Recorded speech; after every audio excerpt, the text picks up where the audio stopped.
Ms. Biggert, for 5 minutes. Thank you, Mr. Chairman. I have a question, I believe, for Ms. Cross.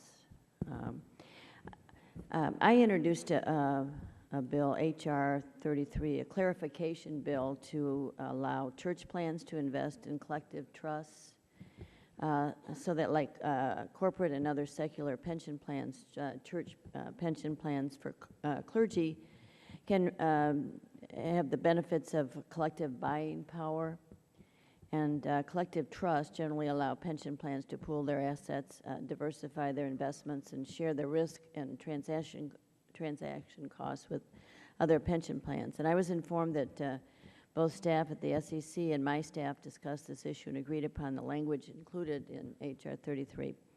So can you confirm that the SEC supports H.R. 33 and also would support its quick consideration and passage? Thank you for your question, Congresswoman. First off, let me note that we wholeheartedly embrace the idea that the participants in the church plan should have the same opportunities as participants in other plans, and that there shouldn't be regulatory obstacles.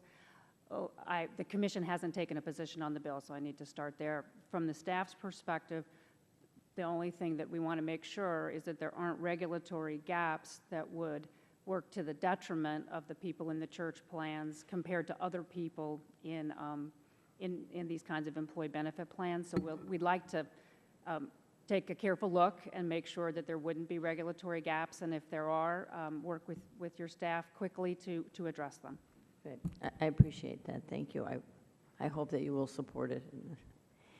Then I've got another question. I'm not sure who to address. In January, as required by Dodd-Frank, Section 914, the SEC staff issued a study on enhancing investment advisors' examinations. And the report offered 3 options for Congress to consider to strengthen the Commission's investment advisor examination program.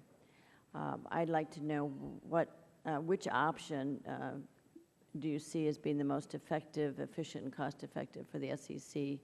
But more importantly, which option do you see as the least burdensome and least costly for the small businesses? I've heard from constituents who are very concerned about new fees, which they see as equivalent to new taxes. And will any of these proposals, did you take into consideration the cost to advisors and small businesses?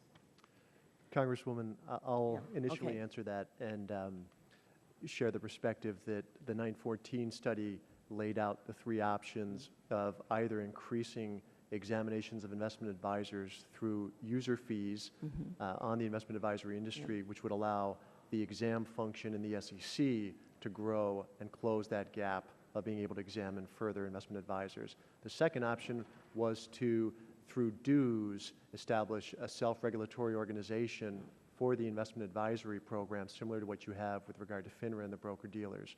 And then the third option was to enable FINRA to extend their authority and review of investment advisor where it's a dual-registered broker-dealer investment advisor.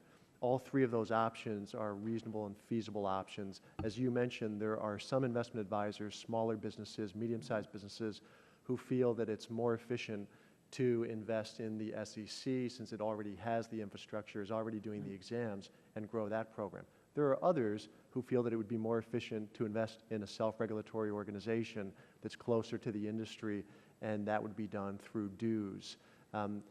We believe that the important objective is to increase the number of exams done of the investment advisors, and either one of those options are reasonable and would be effective in achieving that objective. Okay, thank you. So that would be, I guess, 1 and 2? Correct. Yep. Okay. Right, thank you. And then I have one more question, if I have time.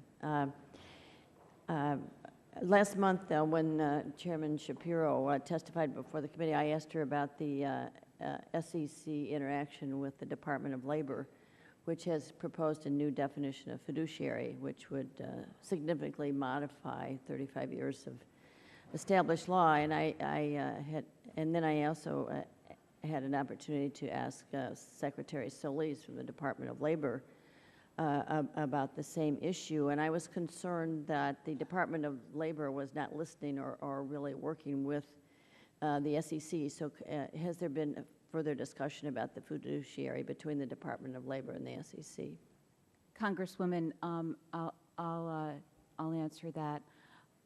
The Investment Management Division has a long history of a very extensive interaction with the Department of Labor, and has been actively involved with them on a number of issues, including recent conversations around target date funds. On this particular issue, their definition of fiduciary as it relates to ERISA is really something that falls within their jurisdiction because of their very specific focus on retirement investing. But rest assured, we're very committed to working closely with them. Great, thank you. I yield back. Thank you. The